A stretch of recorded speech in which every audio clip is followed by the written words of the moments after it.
it's hard to talk about Orcs Must Die Unchained without having played it.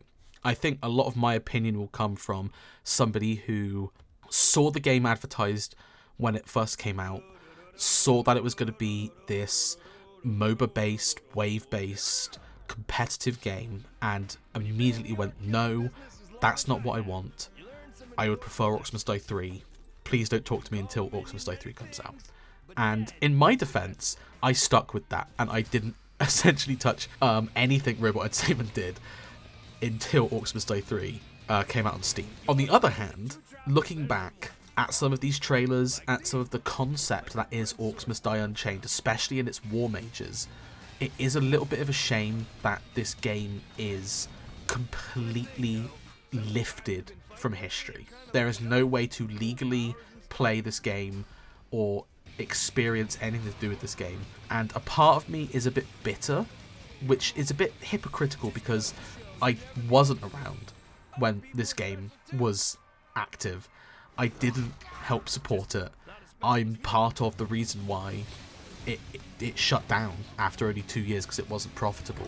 But that first trailer that released in 2014, I was gassed for Unchained. I remember watching it thinking, yeah. And then I remember seeing the battle map for it in that first trailer. It's like about 20-30 seconds in, and you see this little map, and my heart sank as I realized they were just jumping on the trend for like a League of Legends. And in part, it does seem, looking at the Wikipedia page for it and reading some other things, that MOBA like mode was removed from the game. It's weird then that they didn't really market that. Looking at all the other trailers, they kind of like are still showing this multiplayer stuff, still showing this competitive side. You know, there's a 2015 trailer that still shows it. There's a 2016 trailer that still shows it. And the next one is the launch trailer, and that still kind of shows, you know, this competitive mode, as well as a ton of other stuff that people famously hate. You know, like the loot chest system, for example, and how, you know, there's so many different types of currencies and so many bullshit free-to-play mechanics that are used to weirdly extend the amount of time you're playing it. Like, I played a lot of time of Orcs Must Die 2, nearly 50 hours, and I haven't even seen, I would probably say, like half of the content, because I just love playing the same stuff over and over again. I just find it really satisfying to play that, and I don't understand the reasoning behind it for them to focus so hardly on this MOBA aspect on all their trailers, remove it during their open beta, and then not say that, oh, we're going back to what Orcs Must Die is, with this being just 4-player Orcs Must Die. Why aren't you saying that out the gate? Like, their survival mode is this massive, you know, paragraph on Wikipedia, quite frankly. It's very intimidating. And it seems that, like, there are a fair amount of the Orcs Must Die DNA within this mode, and that's their big mode that they did, and that's just not in anywhere in their trailers, and it makes me just think what the fuck they were doing with this game. It is sad, because I love some of the design, like the big like guy with the shield. I love him when he's like, you know, doing his like little Tai Chi moves to like place down his traps, and you know, the fire lady on the evil side, and like the Goblin King man, and all the new stuff they added in for like all the you know, the current 2.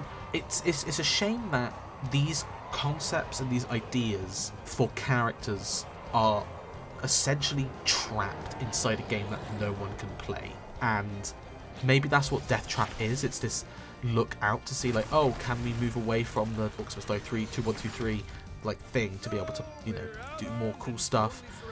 From the looks of it, having recording this at like literally like yesterday, no, people really don't like it when you deviate from the Orcs Must Die formula, which is a shame. I think they need to kind of get it together a little bit and focus down on making a good just base Orcs Must Die, because Unchained doesn't look like a bad Orcs Must Die game. It just looks like it was marketed in a bad way. And also, something went on as well, right? It was, what, 2012 when Orcs Must Die 2 came out. 2 years until the trailer for Unchained. So that's 2 whole years of development. First trailer they did, really short, but it looks good.